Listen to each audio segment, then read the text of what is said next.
Hello दोस्तों, आप देख रहे हैं आयत स्टोरी, एक डरावनी कहानी। तो चलिए कहानी की ओर चलते हैं। शमशान का ट्रिप पार्ट 4। अगर आपने पार्ट 1 पार्ट 2 नहीं देखा तो पहले वो देख लीजिए, तभी यह कहानी आपको समझ में आएगी। मैं अंदर जाने में आनाकानी कर रहा था तो उसने मेरा हाथ पकड़ा, मुझे खींचती हुई अंदर ले गई।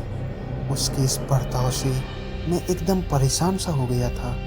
उसने बोला कि तुम यहीं बैठो, मैं तुम्हारे लिए चाय बना देती हूँ। मैंने बोला ऐसी कोई ज़रूरत नहीं है। तो उसने बोला कि मैं चाय पीकर तुम्हारे साथ चलती हूँ, रुको ज़रा। मैंने उसको बोला कि आप मुझे यहाँ पर क्यों लेकर आई हो, जब आपको वापस ही जाना है तो।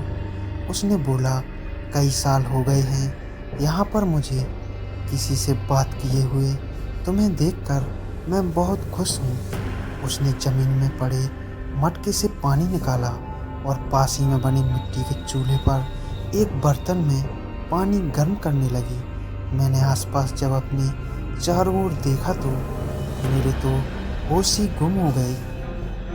दीवार पर उसने शेल्फ बना रखी थी। उस शेल्फ में जार थे, ढेर सारे। वह सारे के सारे जार पारदर्शी थे। उसके अंदर कुछ अजीब सा दिखने वाला कुछ तो था।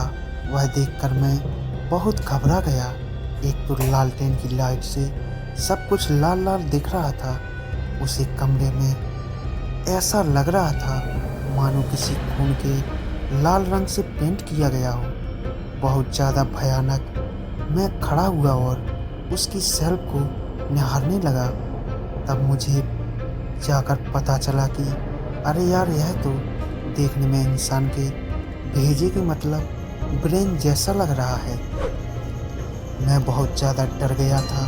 इतने में पीछे से उसने बोला कि अरे मैं कब्रिस्तान में रहती हूँ तो मुझे चीज़ें इकट्ठा करने का शौक सा हो गया है। मैंने डरते डरते पूछा कैसा शौक। साफ पता लग रहा था कि उसको यह शौक था कि इंसानों को के अंगों को जमा करती थी। वहाँ बहुत सारे जार थे, लेकिन मैंने एक बात नोट की कि सारे जारों के अंदर एक किस्म के कई अंग नहीं थे, बल्कि वह किसी एक ही शरीर के अलग अलग हिस्से थे।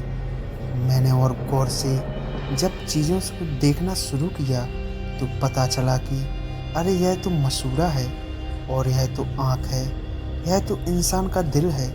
मुझे समझने में देर न लगी कि यह भूतनी ही है, और अगर यह भूतनी नहीं है तो कोई नरभक्षी होगी। जब वह वापस से मैंने बुढ़िया को देखा तो वह जमीन पर बैठकर चाय बनाने की कोशिश कर रही थी।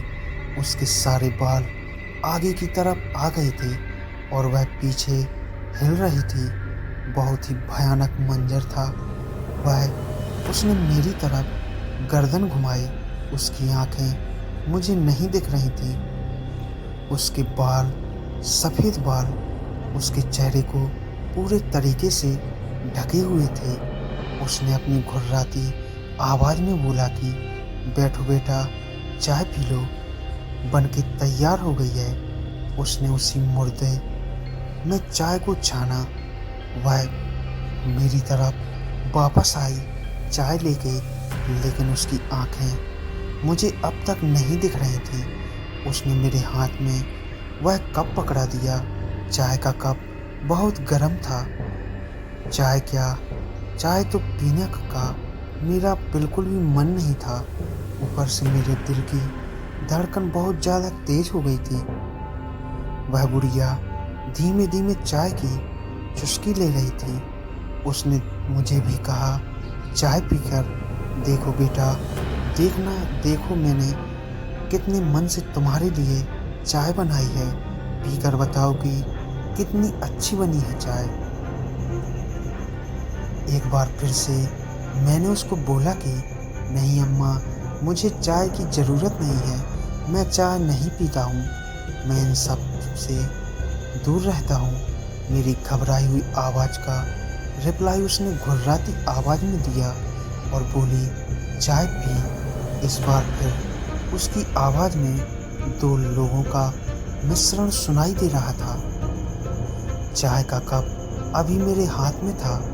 मेरा एक तो मन यह भी कर रहा था कि इतना गरम गरम चाय का कप उसके मुंह पर फेंक दूं, लेकिन यह सोच रहा था कि अगर यह भूतनी हुई और इसे गुस्सा हो गई तो मेरा क्या हाल होगा। मेरा दिमाग और मेरी बॉडी दोनों सुन्न पड़ने लगी थी। मेरी सोचने की क्षमता खत्म होती जा रही थी। उसने फिर अपनी उस घुर्राती आवाज़ में बोला, चाय पी लो। मैंने जैसे ही चाय के कप को अपने होठों पर लगाया और हल्की सी एक सिप ली हुई। इतनी बेकार चाय मैंने आज तक नहीं पी। मुझे उल्टी सी होने लग गई। मेरे हाथ से वह कप गिर गया। उस बुढ़िया ने मेरी तरफ झपट्टा मारी और बोली, कमीने, तूने यह चाय क्यों गिरा दी? तुझे पता है इस चाय को बनाने में जो पानी मैंने लगाया है वह खून है, इंसानी खून। मैंने तेरे लिए खास इंसानी खून की चाय तुझे पीने का मौका दे रही थी, लेकिन तूने सारा किए कराए पर पानी फेर दिया। अब वह अपने पूरे भूतिया अंदाज के अंदर वापस आ गई थी। बड़ा भयानक सा चेहरा, सफ़ेद बाल अब पीछे आ गए थे और उसका खौफनाक चेहरा मेरी आंखों के सामने था। उसके दांत थोड़े बड़े और बहुत काले थे। चेहरे पे बहुत सारी झुर्रियाँ। एक उसने बोला, तू पीछा पूछा था मैं जिंदा कैसे हूँ? तुझे जैसे को मार कर मैं उठ के भागना चाहा, लेकिन अरे क्या गेट कहाँ गया? यह तो था, यही मैं इंटर हुआ था, कहाँ गया गेट? मैं यह सब सोच ही रहा था कि तभी उस औरत ने मुझ पर हमला कर दिया। लेकिन ना जाने क्यों जैसे ही मुझे छुआ उसके एक करंट सा लग गया और बहुत बहुत दूर जाकर गिरी और बेहोश हो गई। उसके बेहोश होते ही मुझे अब गेट देखने लगा और मैं झट से बाहर निकला और भागने लगा। मुझे होश नहीं था कि कहाँ जाना है। मैं बस भाग रहा था, बस दौड़े जा रहा था। तभी पीछे से चीखते हुए वो बुढ़िया मेरे पीछे भागने लगी। उसकी रफ्तार उसकी उम्र से कई गुना तेज थी। देखते ही देखते वो मेरे काफ़ी पास आ गई। जैसे ही उसने मुझ पे झपट्टा मारा मैं नीचे गिर गया और वो मेरे ऊपर थी। मैंने थोड़ा हाथ और पैर खुद को सीधा किया। अब मैं उससे लड़ने लगा। मैंने एक मुक्का मारा और फिर से वो थोड़ा दूर जाकर गिरी, लेकिन इस बार मैं उठ नहीं पाया क्योंकि मेरे पैर किसी ने पकड़े हुए थे। जमीन से निकले कोई बेल थी। शायद जब मैं गिरा था तब मेरे सर में चोट लग गई थी। अब मुझे धुंधला सा दिखने लगा था, लेकिन चीज़ जो मैंने देखी थी वो उस बुढ़िया का सर था। मैंने बोला, अच्छा, तो मुझे नहीं पता उस गड्ढे में मैं कैसे आया। साहिल ने बोला, नहीं यार, मुझे कुछ समझ नहीं आ रहा था। बहुत हो गया कब्रिस्तान का ट्रिप, अब मुझे घर जाना है। मैंने पता किया, क्या देख लिया है। यह बोलते बोलते एक बार फिर साहिल गिर गया।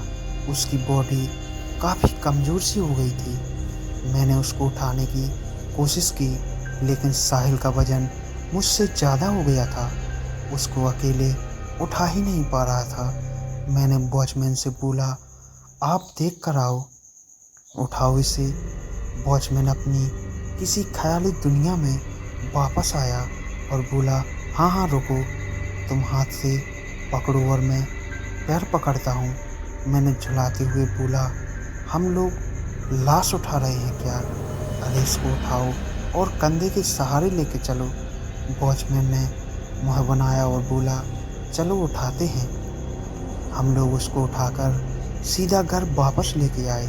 4-5 दिन तक उसकी तबीयत बहुत ही खराब रही, लेकिन उसके बाद धीरे धीरे उसकी तबीयत ठीक हो गई और फिर हमने कभी उस कब्रिस्तान की तरफ मुड़कर कभी नहीं देखा। दोस्तों, यह कहानी आपको कैसी लगी कमेंट में हमें ज़रूर बताएं और वीडियो को लाइक और चैनल को सब्सक्राइब ज़रूर करें। धन्यवाद।